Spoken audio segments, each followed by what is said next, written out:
Bonjour et bienvenue sur cette nouvelle vidéo. Le 7e art peut paraître extrêmement simple lorsque l'on regarde un film. On se pose devant et on se laisse porter par la vague du divertissement. Mais il faut savoir que les longs métrages sont des enchaînements de concepts et de notions qui permettent une fluidité dans la narration. Aujourd'hui, je vais vous parler un petit peu de ce vocabulaire, de ces concepts et notions. Il faut savoir qu'il en existe une infinité et donc que tout vous présenter par catégorie serait beaucoup trop long, voire impossible. C'est pourquoi je vais vous parler un petit peu de ces tours de magie, mes petits préférés, dont le 7e art sait habilement se servir. Avant d'entamer tout cela, je préfère rappeler que le cinéma emprunte énormément au théâtre puisque c'est du théâtre filmé, et donc je vais devoir y faire beaucoup référence. Commençons par ma notion préférée, la préparation et le paiement. La préparation c'est très simple, on vous montre un élément tout dans le film, et le paiement c'est l'utilisation de cet élément. Anton Tchekhov a créé une loi en dramaturgie qui dit « Si vous montrez un fusil accroché au mur au premier acte, il faut absolument qu'un coup de feu soit tiré au second ou au troisième acte. S'il n'est pas destiné à être utilisé, il n'a alors rien à faire là. » Et pour vous, en exclusivité, je vous ai trouvé le meilleur exemple pour illustrer ce concept. Prenons cette scène de Django Unchained. Elle peut paraître être une simple scène d'exposition pour le docteur King Schultz, montrer son vrai travail et son tempérament, un personnage au sang-froid,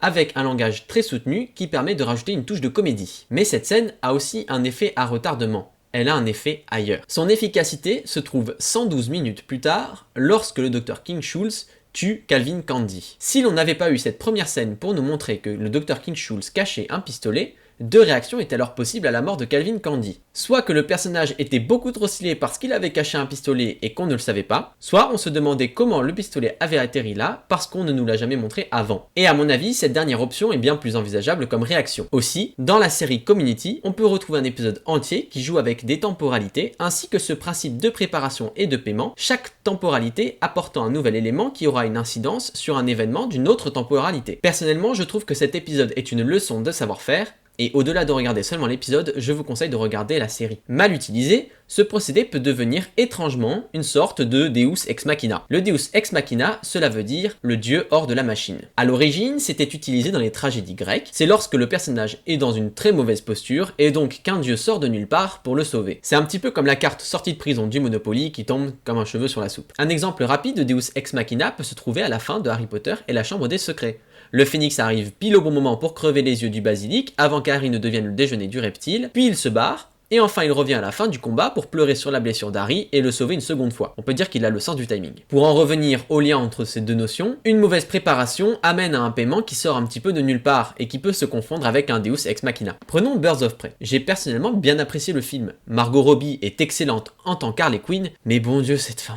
En fait, une héroïne va utiliser son super pouvoir pour sortir tout le groupe du pétrin. Un pouvoir qui, si on ne suit pas le personnage dans les comics ou alors qu'on ne regarde que le film, arrive un petit peu n'importe comment. Et la préparation de ça,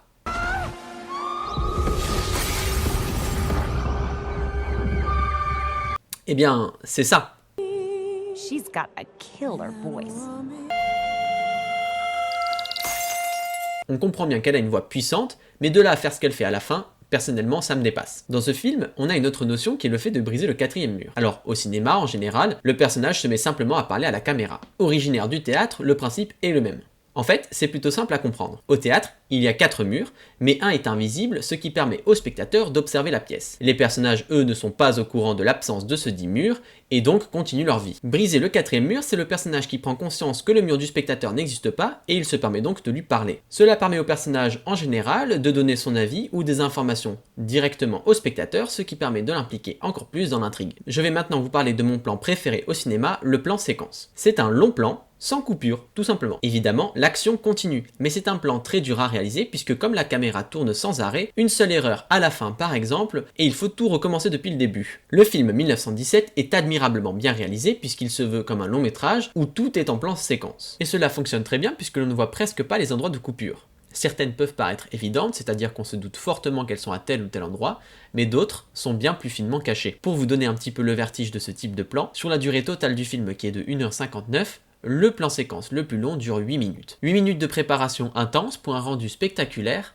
un plan sans faute de 8 minutes sur les 119 du film. À travers ce film, il y a donc peu, voire pas d'ellipse. Mais qu'est-ce qu'une ellipse, me direz-vous? C'est une figure de style à la base littéraire, mais qui se prête bien au genre théâtral, puisqu'elle permet de passer sur des événements qui ne sont pas importants dans la narration, ou alors jouer avec le temps pour avancer le rythme. Une des ellipses les plus connues du 7e art se passe au début du film 2001 l'Odyssée de l'espace. On voit un os lancé dans les airs par un primate, qui se transforme ensuite en vaisseau spatial, permettant de montrer l'évolution sur plusieurs millénaires d'une espèce. Une forme plus basique de l'ellipse peut se trouver dans le film Quand Harry rencontre Sally, où les sauts dans le temps de 5 ans desservent l'histoire et permettent de faire avancer la relation entre les deux personnages. L'ellipse est présente un petit peu de partout au cinéma, puisqu'en général vous ne voyez pas le protagoniste manger à tous les repas si ce n'est pas nécessaire à l'intrigue. Passons maintenant aux easter eggs ou œufs de Pâques en français. C'est tout simplement un clin d'œil aux spectateurs attentifs ou aux cinéphiles avisés. Officiellement, le terme easter egg serait né dans le monde du jeu vidéo. Mais la petite histoire raconte qu'en 75, durant le tournage de The Rocky Horror Picture Show, l'équipe aurait organisé une chasse à l'œuf, mais ne les aurait pas tous retrouvés.